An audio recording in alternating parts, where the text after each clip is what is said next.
मीडियाशी घेणं नाही मॅडम. मला सस्पेंड केलं, मी वाळूचे गाड्या उपसी, मी माती काम करीन, पण बाबासाहेबांची ओळख पुसून येणार नाही. मला सस्पेंड करायचं करू शकता.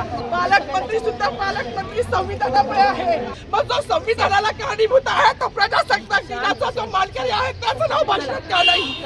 मग बाबासाहेबांचं नाव आहे जो संविधानाला कारणीभूत आहे त्याला तुम्ही संपवायला निघाले. पालकमंत्र्यांची फार मोठी चूक आहे मॅडम, माफी मागणार नाही, पण पालकमंत्र्यांनी ही चूक पदरात घ्यावी.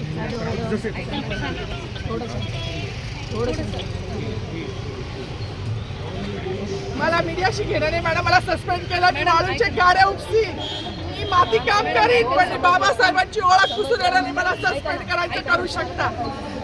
मॅडम, बाबासाहेबाला संपवायचं काम करायचं नाही. 26 जानेवारी 15 ऑगस्ट मध्ये मी नाही मानत, पण लोकशाही मॅडम तुम्ही सुद्धा संविधानामुळे आहात. पालकमंत्री सुद्धा पालकमंत्री संविधानामुळे आहे.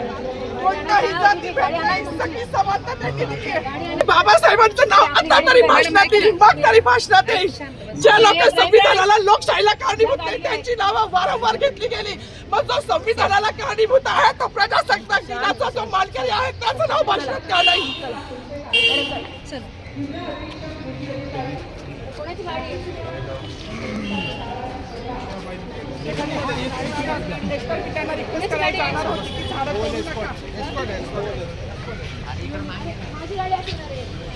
सागर आता